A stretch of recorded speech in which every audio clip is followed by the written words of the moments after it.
시청자 여러분 안녕하십니까. 유튜브 채널 JTB 뉴스가 선보이는 여의도 정치. 오늘은 최광욱 전 의원님과 함께하겠습니다. 전 의원님 안녕하세요. 네, 안녕하십니까. 최근에 검찰 개혁을 놓고 정말 말이 많습니다. 시끄럽네요, 진짜. 이렇게 시끄러울 줄은 몰랐습니다. 왜냐하면 10월에 그 공소청법과 중수청법이 시행되니까 검찰청이 폐지되고 스무스하게 넘어갈 줄 알았는데 지금 정부 입법 예고안을 놓고 지금 찬반론이 팽팽히 맞습니다. 자, 그건 지금 잠시 후에 하나둘씩 알아보도록 하고 먼저 그 장인수 전 MBC 기자 발언에 대해서 알아보도록 하겠습니다. 그 장인수 전 MBC 기자가 유튜브 채널 김어준 뉴스공장에 출연해서 이런 말을 했습니다. 이 대통령의 최측근이라고 볼 수밖에 없는 정부 고위 관계자가 이 대통령 사건을 공소 취소해달라는 메시지를 고위 검사에게 전달했다. 그러니까 쉽게 말하면 검찰 개혁과 공소 취소를 거래했다라는 의혹을 제기한 건데, 내 말이 곧 대통령의 뜻이다. 나는 대통령이 시키는 것만 한다. 공소 취소해줘라. 라는 뜻을 고위검사 다수에게 전달했습니다. 어떻게 보십니까? 그러니까 정확히는 공소 취소를 뭔가 요청했다, 요구했다, 예. 여기까지고 그렇게 그런 말이 나오니까 그러면 검찰 개혁을 그거하고 지금 엿바꿔 먹는 거냐? 바꾸려 한 거 아니냐? 이런 식의 이제 해석이 따라붙은 거죠. 예. 근데 상당히 뭐랄까 좀 너무나 좀 위험한 내용을 담고 있는 얘기고. 그 장인수 기자가 당연히 뭐 그냥 없는 얘기를 지어낼 사람은 절대 아니니까 어디선가 분명히 듣고 얘기를 했을 텐데 저는 장인수 기자한테 그 얘기를 한 사람이 누군지가 되게 궁금해요. 그게 만약에 그게 검사라면 이게 장난질 가능성이 있다. 그러니까 뭔가 그렇게 이제 얘기가 나오면 공소 취소 하고 싶어도 못 하는 거 아니에요. 그렇죠. 그런 상황도 만들고 그 다음에 이제 그렇게 해가지고 현 정부나 대통령한테 뭐가 큰 구린 게 있는 것처럼 또 모양새를 만들고. 뭐 그런 식의 어떤 정치적 의도를 가지고 장 기자를 속여먹었을 가능성도 배제할 수 없다. 그다음에 그게 사실이라면 그 얘기를 그렇게 한 소위 그 아주 중요한 위치에 있는 공직자라는 사람은 그 사람은 확인돼가지고 이제 물러나야죠. 만약에 그게 사실이라면. 그게 대통령이 검찰의 어떤 그 정치 검찰의 악마성을 너무나 많이 느끼신 분인데 그걸 가지고 거래를 하려고 했다라는 거는 전 도대체 믿어지지가 않아요. 그렇게 되면은 이제 코가 깨는 거잖아요. 게다가 어제 제가 어떤 분한테도 그 얘기를 했는데 그러면 그렇게 했다고 치면 검찰개혁법안을 그러면 검사들 입맛에 최대한 맞게 구매에 맞게 맞춰주고 그러고 나서 바로 공소 취소가 되겠냐. 제가 볼 때는 아닐 것 같거든. 끝까지 손에 쥐고 그 끝까지 이걸 가지고 뭔가 정권을 위축시키려는 시도를 할 집단이지 그걸 그대로 할 게 아니고 이제 실제 사례도 있어요. 그 김명수 대법원장이 굉장히 뭔가 이렇게 인권보호를 위한 전향적인 판결을 해야 된다라는 입장을 계속 갖고 있으니까 김명수 대법원장을 입건해가지고 그걸 구속 한 해 만에 하는 얘기를 계속 흘렸거든요. 조선일보 같은 것들을 통해서 퇴임할 때까지 계속 그렇게 괴롭혔다고. 그리고 얼마 전에 지금 무혐의 처리했다는 그 결정이 나왔어요. 그러니까 이제 그런 식으로 늘 뭔가를 이렇게 고리를 걸어놓고 사람을 궁지에 몰려고 하는 게 정치검찰의 전형적인 수법이기 때문에 대통령이 그거에 걸려서 넘어가실 리는 없다. 그렇다면 어디선가 이게 뭔가가 지금 좀 잘못된 얘기인 것 같다라는 걱정을 하고 있습니다. 민주당에서는 일부 의원들이 곧바로 반박을 했습니다. 근거 없는 낭설로 대통령을 흔들어서는 안 된다. 황당함을 넘어서 기가 막히다라고 했고요. 법무부도 사실 무근이라면서 거래를 제안했던 당사자가 누군지 밝히라고 요구했습니다. 뭐 밝혀지면 좋을 일인데 장인수 기자가 기자로서 가지고 있는 어떤 위치 때문에 여러 가지 뭐 고심이 있을 것 같은데 뭐 좀 기다리면 진상이 드러나겠죠. 뭐. 기대합니다. 그런데 이제 국민의힘은 곧바로 이 거래설 의혹의 그 진실을 밝혀야 한다면서 특검 도입을 주장하고 있습니다. 뭐 실제로 가능성 높지 않은데 또 어떻게 보십니까? 뭐 정치적인 공세죠. 전형적으로. 근데 이 사람들은 좀 그런 말을 할 자격이 있는지를 좀 돌아보면서 얘기를 했으면 좋겠어요. 내내 검찰하고 손잡고 거래하고 정치적으로 못된 짓하고 했던 게 어떤 집단인데 그 뭐 걔 눈에는 뭐만 보인다고 자기들이 볼 때는 이런 게 확실한 것 같아 이렇게 나서는 건지는 모르겠는데 그냥 거울을 좀 믿게 보여주고 싶습니다. 국민들한테. 민주당은 국힘의 이런 정치 공세에도 아랑곳하지 않고 지금 중요한 거는 조작 기소를 밝혀내는 거다. 예, 그래서 그럼요. 조작 기소를 밝혀내서 공소 취소를 이끌겠다라고 하면서 국정조사 요구서를 제출했습니다. 이게 전공이죠? 그러니까 이게 조작된 사건이라고 한다면 예. 그게 밝혀진다면 공소 취소를 안 하는 게 문제잖아요. 그렇죠. 예. 당연히 해야 되는 거지. 그거 가지고 또 그때 가서 무슨 이 핑계 저 핑계 되면은 그거야말로 정치 검찰이죠. 그러니까 이제 그런 정확한 절차를 통해서 근거들을 다 밝혀내고 그것도 거의 드러나고 있지 않습니까? 많이 지금 김성태 녹취록 같은 녹취록을 것도 통해서, 얘기가 예. 되고 너무나 쇼킹한 얘기들이 많이 나오는데 뭐 이번에야말로 진짜로 좀 이게 낱낱이 전모가 드러나서 바로 잡혔으면 좋겠다 생각합니다. 예.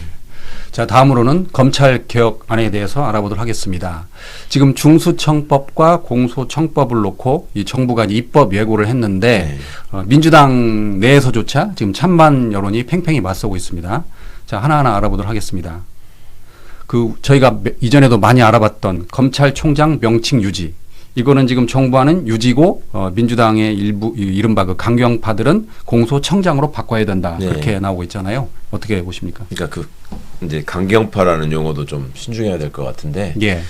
원칙대로 해야 된다라고 말하는 사람들이 이제 강경파라고 해가지고 소수 극렬 분자로 이제 몰아가는 듯한 일종의 프레임도 좀 걸리는 것 같고 이전에 왜 이런 좀 논란이나 소음이 생길까를 먼저 한번 짚어봤으면 좋겠어요. 일단 예. 검찰총장 명칭에 앞서서 이게 보면은요, 일단 첫 번째로는 정치검찰이 그동안에 해왔던 여러 가지 교묘하고 나쁜 짓에 대한 원죄 때문에 대통령께서도 지적한 바가 있잖아요. 이게 정말 나쁜 짓을 많이 했기 때문에 무슨 말을 해도 믿지 않는다. 그거를 검찰 출신 의원들한테도 똑같이 지금 적용되는 상황이거든요. 예. 지지자들이나 시민들이 볼 때는 또 검찰 편드네 이제 이렇게 하면 얘기가 끝나버리는 상황이 돼가지고 일단 정치 검찰에 싸질러 놓은 어떤 이 오물들이 여전히 지금 우리를 더럽히고 괴롭히고 있다 이런 점이 하나 있고 또 하나는 민주당 안에서 이거를 2차 정부 법안을 왜 1차 법안이 그렇게 문제가 있어가지고 난리가 한번 났지 않습니까? 예. 그리고 나서 대통령이 국회에서 당이 논의해가지고 그 의견을 받아가지고 그 안으로 하면 된다라는 말씀을 했잖아요. 그런데 국회가 의원 입법으로 될 줄 알았더니 그게 아니고 또 정부 입법으로 이게 나왔잖아요. 예. 그러면 왜 정부 입법으로 할 수밖에 없는지, 그 다음에 정부 입법안에 이번에 어떤 뜻에서 뭘 고치고 뭘 담았는지, 지난번에 제기된 비판은 어느 정도 해소됐는지를 설명을 했어야 됩니다. 근데 그거를 2차 정부 개혁 법안이 왜 그렇게 나왔는지가 사전에 설명이 별로 없었어요. 그냥 어느 날 정부가 2차 정부 법안을 제출했다. 그거를 민주당이 받아서 당론으로 하기로 했다. 이 정도 얘기만 들었잖아요. 그러면 처음에 정부 제출 법안에 대해서 얼마나 국민들이 이해할 만한 설명이 있었느냐. 그 설명이라고 하는 거는 모든 법안을 낱낱이 다 설명해달라는 얘기가 아니라 법안을 이렇게 만들면 기존의 윤석열 한동훈이를 대표로 한 정치검찰 집단이 했던 그 나쁜 짓을 더 이상 막을 수 있다. 그러니까 이제 늘 해오던 짓이 정권 후반기가 되면은 사건 만들어가지고 이제 현 정부를 괴롭히고 정치에 개입하고 하는 일들을 계속 해오지 않았습니까? 그러면 지금 현재 그런 것들을 충분히 생각해서 감안해서 만든 제도이기 때문에 그런 걱정 안 하셔도 된다라고 국민들을 안심시켜야 되는데 그거를 못했다라는 아쉬움이 하나 있고 또 하나는 민주당이 그거를 당론이라고 하기에 앞서서 당내에서 그러면 이거에 대한 수기와 토론이 있었느냐. 왜냐하면 민주당이 문제를 제기해가지고 1차 정부개혁 법안을 지금 다시 수정하는 거 아닙니까? 예. 그러면 그 안에서 얼마나 실질적이고 면밀한 토론이 있고 그걸 기초로 당정 협의를 해가지고 법안이 나왔느냐. 이 부분에 대한 설명이 있어야 되는데 그게 또 없었어요. 예. 그냥 결정한 거다. 이러니까 당연히 의구심을 제기하는 쪽에서는 왜 지금 왜 그걸 그렇게 대충 하는 거냐 이런 말을 할 수밖에 없는 상황이 돼버렸고 그 와중에 이제 법안의 내용을 보다 보면 이게 검사들이 만드니까 지네들 편익에 맞게 해놓은 것들이 많이 보이네 이렇게 될 수밖에 없는 또 현실적인 사정들이 지금 결합을 했단 말이죠. 내용을 떠나서 일단 용어 자체만 봐도 검찰총장이라는 걸로 이제 얘기로 넘어가면 헌법에 검찰총장이라는 명칭이 있기 때문에 예. 어쩔 수 없지 않냐. 이걸 대통령도 말씀하시고 실제 그렇게 될 수밖에 없는 한계에 대해서도 많은 분들이 또 공감하고 걱정하는 부분도 있죠. 근데 이거를 이렇게 설명드리고 싶어요. 우리 헌법에 보면 그 검사라는 말은 헌법에 나오거든요. 예. 영장을 청구하는 주체로서. 근데 판사라는 말은 헌법에 안 나옵니다. 헌법 103조에 사법권은 그 사법부는 법관으로 구성한다라고 돼 있고 법관은 헌법과 법률 또 양심에 따라 독립해서 심판한다 뭐 이런 식으로 돼 있고 그러면 법관이라는 말이 있으니까 판사라는 말은 쓰면 안 되는 거냐? 근데 쓰고 있잖아요, 현실적으로. 다 판검사라고 하잖아요. 예. 그럼 그게 위헌이냐?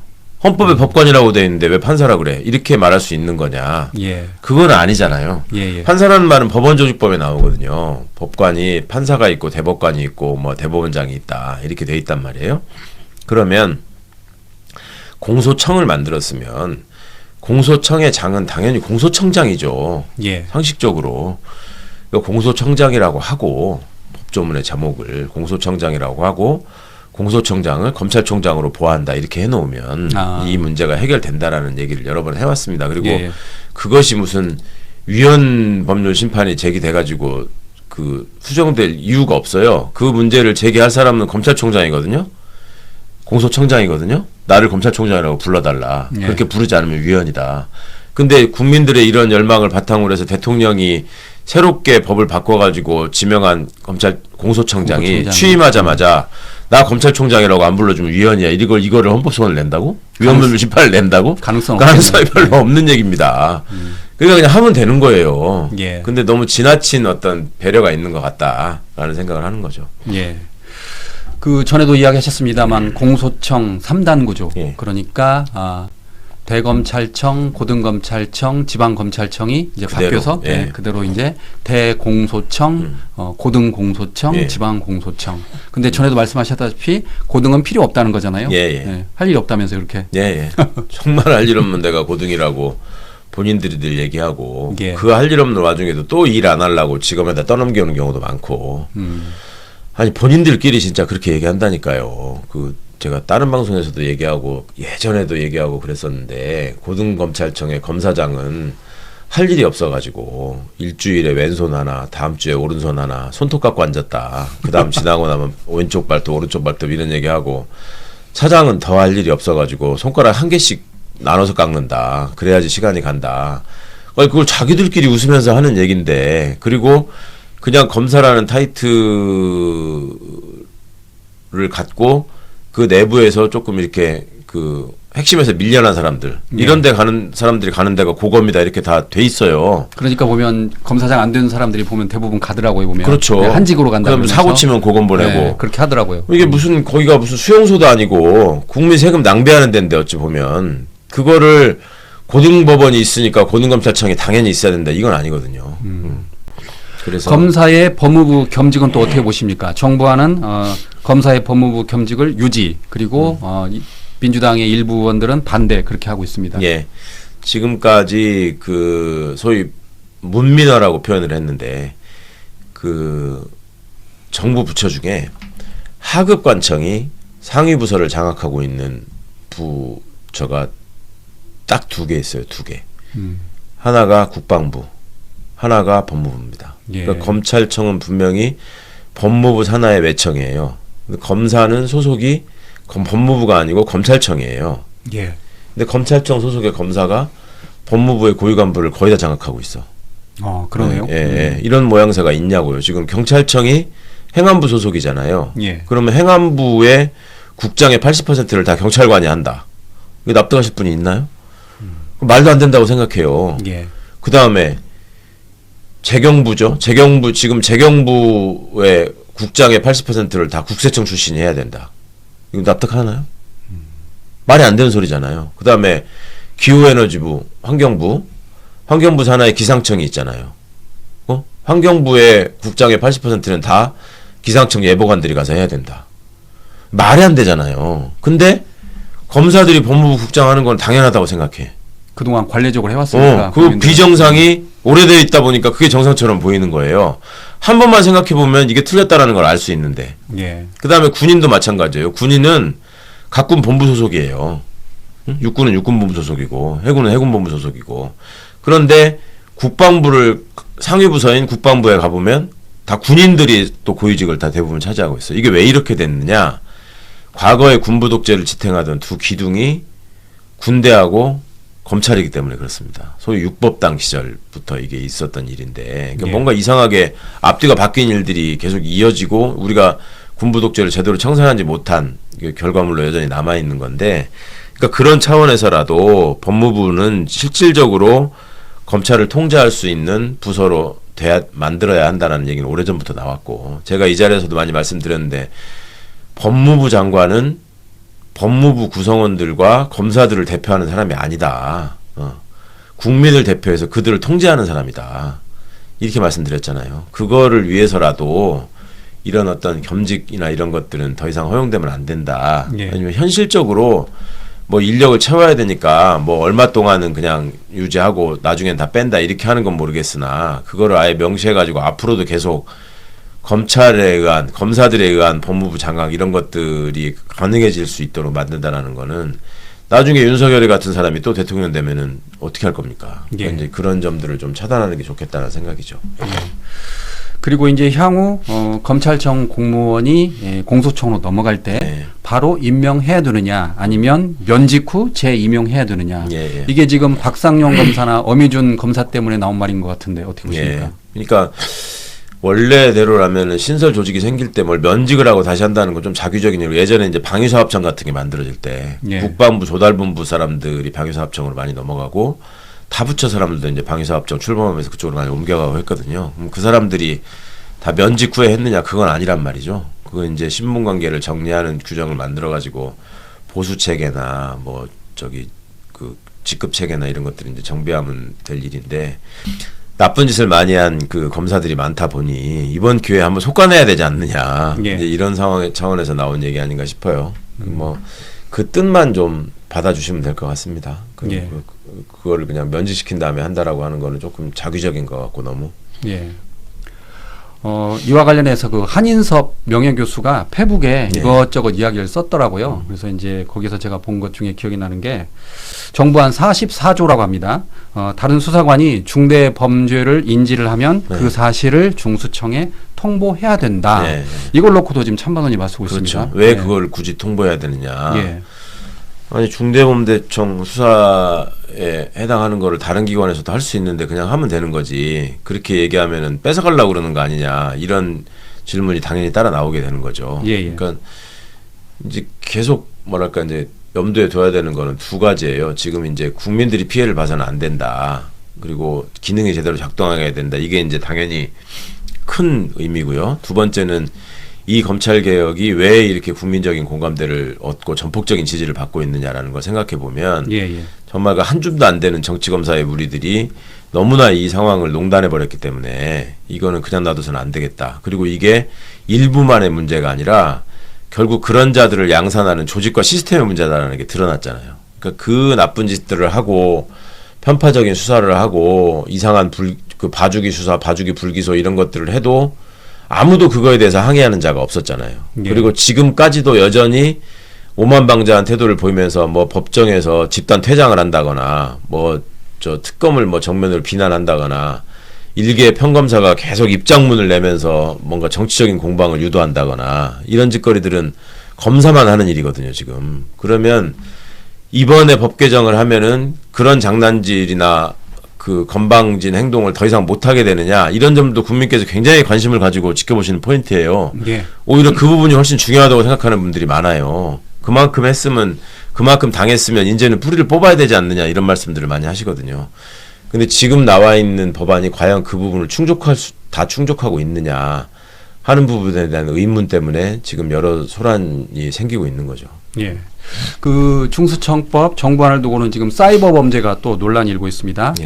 그러니까 이게 문재인 정부 때죠. 2020년 문재인 정부 때 여당 주도로 검찰청법과 형사소송법이 개정됐는데 그 당시에 검사는 부패 범죄, 경제 범죄 등 이거를 수사할 수 있다고 그랬는데 그 당시에 등이 문제가 됐잖아요. 그래서 윤석열 정부가 이거 찾아보니까 등이 있네. 그래서 이 등에 아까 말씀드린 부패, 경제 말고도 공직자, 선거, 방위산업, 대형 참사로 확대했잖아요. 그러니까 지금 한인섭 교수 말에 따르면 사이버 범죄를 가지고 얼마든지 확대할 수 있다. 지금 그런 주장이던데 어떻게 보십니까? 그렇죠. 이제 그 부분도 역시 그런 말하자면 악용당할 빌미를 열어주는 거라서 그거를 굳이 두고 싶으면 예를 들어 국가변란을 도모하는 사이버 범죄, 전면적인 왜 정부기관에 대한 해킹 뭐 이런 게 있을 수 있잖아요. 사이버 테러. 뭐 이런 걸로 한정하는 방법도 있을 수 있고 아예 처음부터 저는 사이버 범죄가 왜 거기 들어가야 되는지 잘 모르겠던데 일단 중대범죄수사청이 뭔가 고도화되고 지능적인 악질적인 범죄에 대한 전문 수사기관으로서 자리매김하려면은 향후에 사이버 범죄라고 하는 것이 계속 늘어날 거라서 그 부분에 대한 수사 역량을 갖고 있는 게 맞다라고 판단하는 부분도 있는 것 같아요. 근데 근본적으로 따져보면 대검이 현재 갖고 있는 범죄 정보과 뭐 포렌식 하는 데랑 그 한 번씩 뭐 다 디가우징했다고 나오고 뭐 이런 데 있잖아요. 왜. 예. 그거를 유지하기 위한 꼼수 아닌가 싶은 면도 보이거든요. 근데 여하튼 사이버 범죄에 대해서는 최소한으로 한정하는 거를 그 민주당이 수정안으로 준비를 하고 있다고 하니 거기에 좀 기대를 걸고 있습니다. 예. 어쨌든 이번 정부안에 대해서 개학이다, 개학이 아니다 이렇게 맞서고 있는데 김규현 변호사는 페북에 이렇게 적었습니다. 이번에 그 수사 개시권을 폐지하는 것 자체만으로도 큰 의미가 있다. 그러니까 그동안 검찰의 수사 개시 기능을 앞으로는 중수청과 경찰이 나눠 갖는 셈인데 이 자체로 검찰의 그 권한을 분산, 그래서 권력 남용을 차단하고 있다. 아주 큰 의미가 있다라고 이렇게 주장하는 의견도 있습니다. 큰 의미가 있죠. 예. 의미가 없다는 게 아니라 그게 그러면 검찰개혁의 전부라서 그렇게 얘기하는 거냐. 예. 수사하고 기소를 분리하라고 그랬지 수사 개시하고 기소를 분리하라고 한 거냐. 예. 이런 반론이 나올 수밖에 없는 거죠. 그러니까 이 뭐랄까 이재명 정부가 이런 어떤 국민의 열망을 받아가지고 이 법안을 이렇게 추진하고 있다라고 하는 게 역사적으로 처음 안 가본 길을 만들어서 간다라는 면이 있는데 그거는 그 전에 역사적으로 처음 있었던 검사 중심의 내란 때문에 생긴 일이죠. 예. 따져보면. 그러니까 그런 식의 준동을 확실하게 막을 수 있는 장치가 있느냐에 대해서 포커싱을 해야지 검찰이 예전에 수사 개시 다 했는데 지금 못했으니까 이제 이거는 완전히 잘된 법안이고 이제 토달면 안 된다 이렇게 얘기하는 것까지 얘기가 나가면 안 되고 단지 그거를 완벽하게 박탈했다라고 하는 게 이번 입법이 그래도 진전된 점이다라고 하는 점을 또 부인할 필요도 없습니다. 예. 진전된 거긴 하지만 그게 다가 아니다 이렇게 정리가 돼야 될 것 같습니다. 어쨌든 이번 정부 입법 예고안에 대해서는 앞으로도 상당히 찬반 논란이 뜨거울 것 같습니다. 이달 안에 좀 마무리를 해야 되잖아요. 그래야 10월에 이제 출범이 가능하니까. 예. 그게 걱정이죠. 이게 아니 시쳇말로 어디 들어가서 일해야 될지 방도 마련해야 되고 뭐 사무실도 꾸며야 되고 그다음에 어떤 사람이 거기로 갈지도 정하고 하려면은 시간이 지금 얼마 없다. 예. 그러니까 이제 이거를 또 이런 거를 악용하는 또 검찰의 준동이 있을 수 있어서 그런 점을 생각해서라도 이게 조직법이 통과가 돼야 되는데 문제는 무슨 일을 하는 조직인지를 지금 명확하게 설정을 하지 않고 가는 거에서 오는 불안감이 있죠. 대표적으로 보안수사권 얘기인데 예. 이제 그런 점들이 좀 당내에서도 이거를 이렇게 계속 뒤로 미루고 하는 게 맞는 거냐라는 얘기들은 나오고 있는 것 같은데 저는 최소한 형사소송법 196조에 써 있는 검사는 수사를 할 수 있다라고 하는 부분 정도는 이번에 공소처법, 주소처법 통과시키면서 그 조항 폐지하는 정도의 개정안은 함께 통과시키는 게 좋지 않느냐. 예. 국민들의 의구심이 사실은 그 부분만 없어져 버려도 상당히 해소되거든요. 검사는 앞으로 절대 수사 못하게 한다. 예. 이 부분만 명확하게 되면은 다른 부분에 대한 의심을 굳이 할 필요가 없잖아요. 그래서 그런 점을 좀 제안을 하고 싶습니다. 예. 자, 다음으로 대통령 국무회의에 대해서 알아보도록 하겠습니다. 그 이재명 대통령이 공공기관의 그 계약직 꼼수 계약에 대해서 크게 비판했습니다. 정부기관이 그 단기 계약을 채용을 하면서 퇴직금을 안 주려고 그러니까 1년 이상 근무를 하면 퇴직금을 줘야 돼요. 그러니까 공공기관에서 퇴직금을 안 주려고 11개월 29일만 근무하도록 합니다. 그럼 하루가 모자라 가지고 퇴직금을 안 주는 거예요. 정말 악랄하더라고. 네, 그러니까 대통령이 아니 어떻게 그럴 수가 있느냐라고 하면서 지적을 했는데 그게 안 바뀌었나 봐요. 그래서 이제 방송에 해당 그 비판 뉴스가 또 나오니까 대통령이 이번 국무회의에서 아니 대통령이 내가 여러 차례 말을 했는데 왜 안 바뀌냐라고 하면서 고용노동부 장관을 이렇게 질타하던데 어떻게 보셨습니까? 그러니까 그러고 나니까 이제 그러면 대통령이 그 말씀도 이제 그거를 물어보니까 고용노동부 장관이 아니 뭐 모른다고 했다더라 자기들은 그 말까지 이제 함께 하던데 고용노동부가 충분히 지금 홍보하고 있고 다 알려져 있다. 예. 근데 일부러 모른다고 하는 것 같다. 이렇게 고용노동 장관이 답변을 하고 이제 모른다고 얘기한 데부터 가서 조사하겠다. 막 이렇게 네. 마무리를 하던데 그 전에 대통령이 그 말씀을 했죠. 이게 정부나 공공기관이 국민한테 잔인하면 안 된다. 그런 꼼수를 사용하는 일은 하지 마라라고 했는데 공공기관이 계속 그런 식으로 악질적인 계약을 한다라는 점을 지적한 거라서 이게 정부나 공공기관에 근무하는 사람들이 무엇을 위해서 누구의 지위를 왜 받으면서 근무하는지에 대한 인식이 없는 것 같아요. 그냥 하던 대로 하는 거고 예. 앞 사람이 하면 나는 그대로 따라 하는 거고 이런 식의 좀 그 낡은 생각 그다음에 이렇게 불성실한 태도에서 좀 벗어나야 된다. 대통령은 앞으로도 이 부분은 아주 꼼꼼하게 확인하실 것 같은데 그거 지금 대충 계약한 사람들은 긴장해야 될 것 같습니다. 아마 노동부가 찾아내가지고 징계하는 게 마땅할 것 같습니다. 예. 그 우린 못 들었다 그 내용은 그 기자가 네. 취재를 하면서 그러니까 그 답변하면서 그 해당 거죠. 기관 네. 당사자에게 물어봤나 봐요. 네. 그러니까 당사자가 우린 못 들었다라고 한 거예요. 네. 그러니까 대통령이 아니 내가 여러 차례 분명히 그 경고를 했는데 어떻게 두느냐라고 했더니 김영훈 장관이 이렇게 말을 했습니다. 좀 억울해하는 것 같더라고요. 네. 2,200개 공공기관에 대해서 실태 조사를 했고 그리고 문서를 시달했다. 그런데도 불구하고 모른다라는 기관에 대해서는 추가로 이렇게 조사를 하겠다라고 했더니 대통령이 그러면 오해였다. 네. 미안하다라고 하면서 대통령이 이렇게 말을 했습니다. 중요한 건 그 보도를 본 국민들은 이렇게 생각한다. 아니 대통령이 말하는데도 안 바뀌네? 저거 콩가루 집안 아니야? 라고 생각할 수밖에 없다는 거예요. 네. 이게 이제 이런 게 공직 기강의 문제예요. 대통령이 억지를 쓴 것도 아니고 틀린 걸 지시한 것도 아니고 그리고 그거가 어찌 보면 국민주권 정부가 지향하는 기본적인 방향이다라고 얘기를 하는 건데 그거에 어긋나는 일을 공공기관이 한다? 참 대통령으로서도 정말 화가 나실 수밖에 없는 일이죠. 예. 그리고 심지어 모른다고 해버리면 근데 장관은 분명히 전달했다고 했는데 그러니까요. 뉴스에는 당사자가 모른다고 나와버렸으니 예, 참 예. 답답할 노릇입니다. 어쨌든 전에도 대통령이 그 기관들 점검을 6개월마다 하기로 했잖아요. 예. 그러니까 이거는 계속 하실 것 같습니다. 예, 그렇죠. 이번에도 그러시잖아요. 내가 여러 번 얘기했다. 예, 여러 번 이야기했다. 왜 안 되느냐. 대충은 없습니다. 이재명 정부에서. 예. 예. 자, 다음으로 그 천궁2에 대해서 알아보도록 하겠습니다. 그 강훈식 비서실장이 그 아랍에미리트 UAE와 협의를 했는데 UAE로부터 그 원유 600만 배럴을 확보를 했고 그 다음에 당시 체류 국민들을 항공기로 태워왔습니다. 예. 그래서 이제 국민들이 그 당시에 많이 환호하고 응원을 했는데 이게 UAE가 한국이 개발한 천궁2에 완전히 빠졌다는 거예요. 그래서 제가 자료를 찾아봤습니다. 성능이 좋아서. 네, 성능이 좋아서 자료를 찾아봤더니 천궁2는 미사일 명중률이 무려 96%에 이른다고 합니다. 네.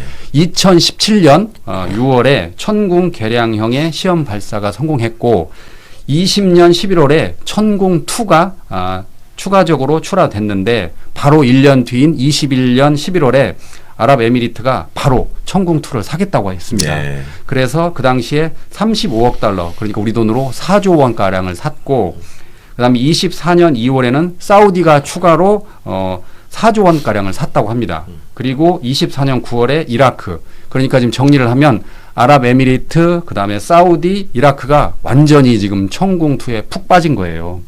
그만큼 우리의 기술이 대단하다라고 했는데 어떻게 보십니까?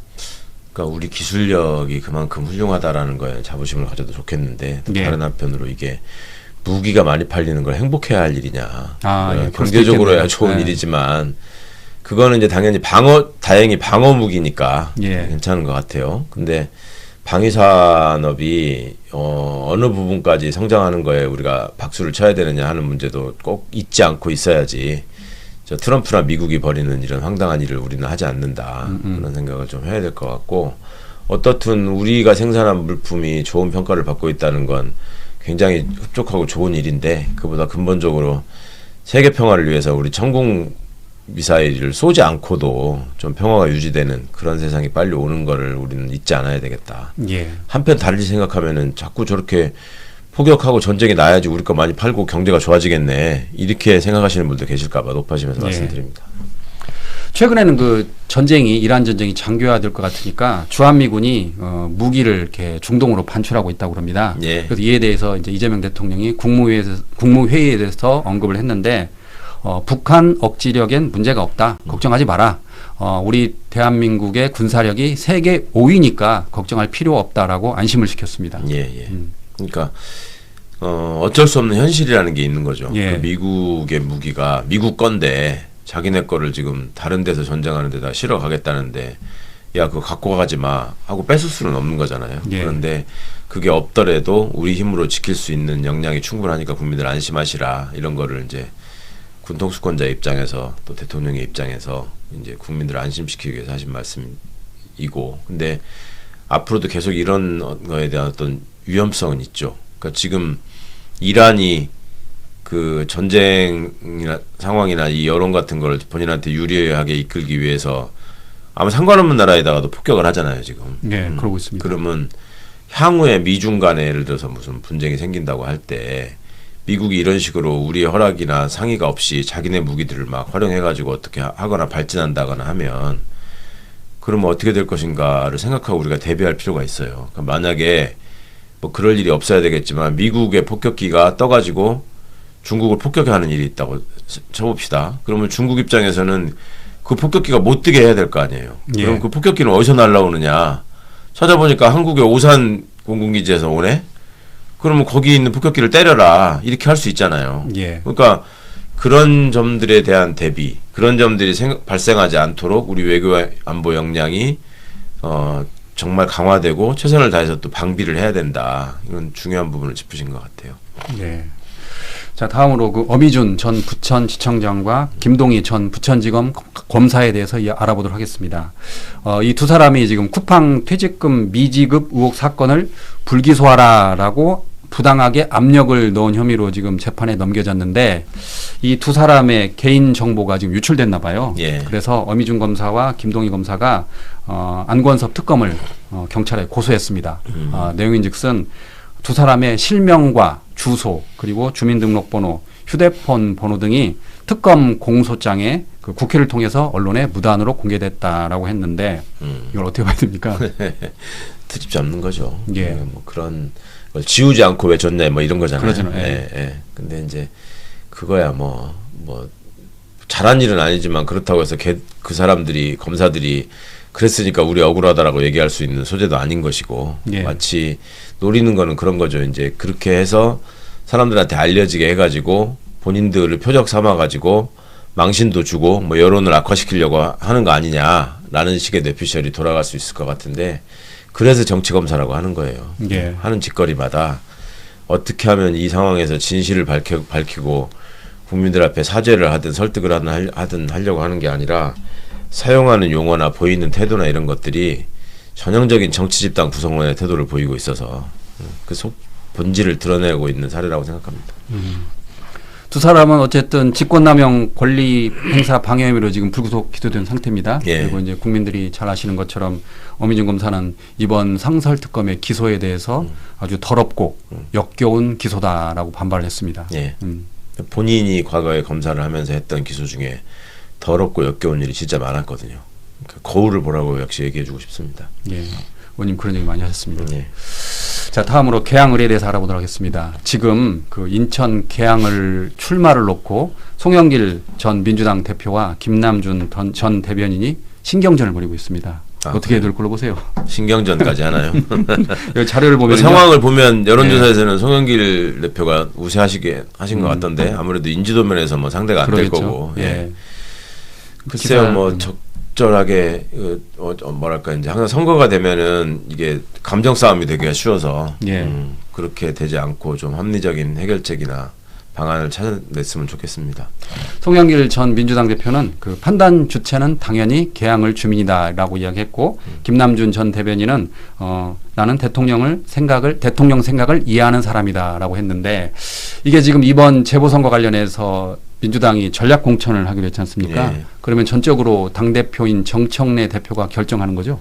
전략공천이니까 어떻게 보십니까? 정청래 대표는 지금 전략공천 심사위원회에다가 권한을 넘기고 본인은 개입하지 않겠다라고 명시적으로 최초로 전략공천에 개입하지 않는 대표가 되겠다 뭐 이런 식으로 얘기를 하더라고요. 예. 이게 어느 정도 그게 관철될지는 이제 앞으로 지켜보면 알겠지만은 하여튼 여러 지역마다 앞으로 이제 이런 일들이 계속 생길 텐데 좀 합리적인 방안을 가지고 정당하게 좀 잘 정리가 됐으면 좋겠어요. 항상 선거 때마다 같은 편끼리 원수가 되는 경우가 생겨서 늘 그게 걱정이죠.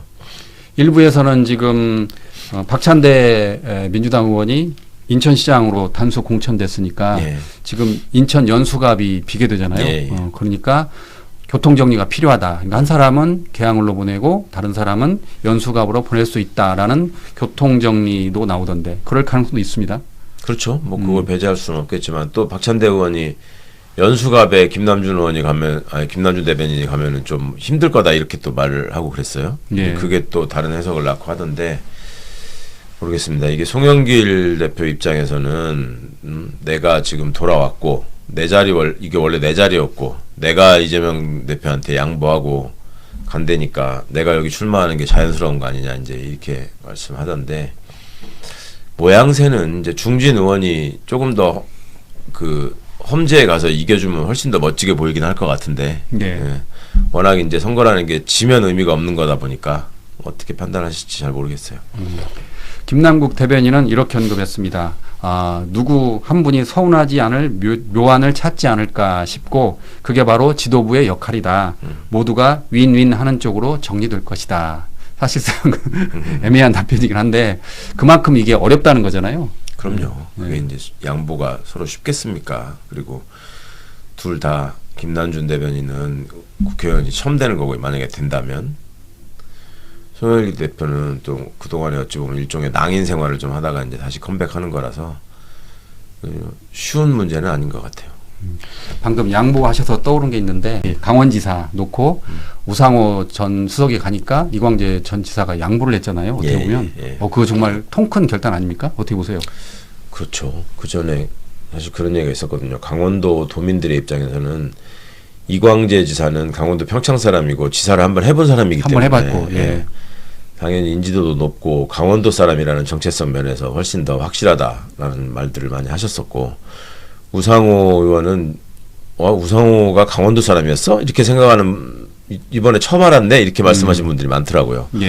원래 이제 철원이 고향이고 학교는 서울에서 다녀가지고 저분이 강원도 사람이었어? 이제 이런 얘기들이 좀 있는데 그냥 그것 때문에 둘이 경선을 하게 되면 어떻게 될 거냐 뭐 그 어떤 사람이 그렇게 얘기를 한 적이 있었어요. 우상호 수석은 이광재 지사가 도와주면 반드시 당선될 수 있을 거고 근데 이광재 지사는 혼자 뛰어도 당선될 만한 인지도와 인기가 있다. 그러면은 객관적으로 이광재 지사가 더 앞서가고 있는 거 아니냐라는 생각을 하는 사람들이 있었는데 그럼에도 불구하고 이광재 지사가 그 우상호 지사가 됐으면 좋겠다. 최대한 협력하겠다 이렇게 보이는 모습이 아무리 뭐 대학 선후배간이라고 하지만 둘이 신속하게 그렇게 정리가 돼서 보기가 되게 하여튼 좋긴 합니다. 서로 이렇게 도우면서 중요한 위치에 있는 정치인들이 이렇게 함께 성장하고 하면 좋을 것 같은데 그게 참 어려운 일인데. 그러니까 지금 송영길 전 대표와 김남준 전 대변인에게 그 어떤 사람도 양보를 강요할 수 없습니다. 그리고 그럼요. 그만큼 중요한 거고 개인한테. 그래서 참 어떻게 될지 관심사인데 저는 다만 아까 그 양보 말씀하셔가지고 이광재 전 지사가 떠올랐을 뿐이다라고 말씀을 드립니다. 그 김성태 그 전 쌍방울 지인 녹취록이 추가로 공개됐는데 그 박상용 검사실 수원지검 1313호실이 김성태의 집무실로 활용됐다라는 의혹이 추가로 나왔습니다. 어떻게 보십니까 이건 또? 그러니까 거기 김성태 씨가 자기 사업자 만나야 될 사람 글로 오라 그래 오라고 이렇게 했다는 거잖아요. 거잖아요. 그리고 교도관들의 증언이나 이런 것들이 또 녹취로 나왔는데 그 안에서 무슨 그 온갖 일을 다 하더라. 그 뭐 참고인은 조사를 하는 게 아니라 김성태 수발 드느라고 사람들이 다 왔다 갔다 하는 사람들이 여러 명 있었다. 심지어 뭐 삼거리에서 서가지고 김성태 교도소로 왔다 갔다 하는데 거기서 절하고 있고 막 그랬대요. 그러니까 그런 사람들이 또 그 검사실에 들어가 가지고 수발 들고 만나고 싶은 사람 만나고 사업도 거기서 진행하고 뭐 이런 일을 했다는 건데 진짜 기가 막힌 일 아닙니까? 근데 이제 왜 그렇게 그게 가능했겠느냐? 어떻게 가능했겠느냐? 검찰한테 밉보였으면 당연히 불가능했을 거 아니에요. 뭔가 이쁘게 보였으니까 그랬을 텐데 그럼 왜 이쁘게 보였겠냐? 그 김성태가 억울한 사람이고 뭐 아주 선량한 시민이 어쩔 수 없이 무슨 검찰청에 들어가서 구속돼 있는 사람이기 때문에 그런 거냐? 그게 아니라 검찰이 원하는 방향으로 협조를 해줬기 때문에 가능한 일인 거죠. 그리고 그런 식의 수법들을 많이 해왔고 예전에 보면은 뭐 그 윤석열과 윤석열 똘마니들이 하는 얘기가 뭐 특수수사라고 원래 특별수사인데 그것도 특수수사라고 말하면서 특수수사는 아무나 하는 게 아니고 막 특수수사 기법이 있고 어쩌고 얘기하는데 그 기법 중에 하나가 이런 거예요. 사람 하나 계속 회유해가지고 꼬드겨서 넌 나 원하는 대로 더 여기다가 맞춰줘. 너는 살려줄게. 넌 싸게 끊어줄게. 저쪽만 죽이면 돼. 그리고 이 얘기만 하면은 너 앞으로 여기 와서 쉬게 해주고 먹고 싶은 거 다 먹게 해주고 하고 싶은 거 다 하게 해줄게. 이런 일들은 예전부터 있어 왔는데 그 일이 또 벌어지고 있다라는 게 벌어졌었다는 게 참 황당한 일입니다. 이와 관련해서 박상용 검사는 관련 의혹을 전면 부인하고 있습니다. 그러니까 김성태를 압박해서 허위 자백을 시켰다고 하더니 이번에는 검사가 집무실을 내줬다고 주장하느냐. 앞뒤가 안 맞는다. 모순이다라고 지금 주장하고 있어요.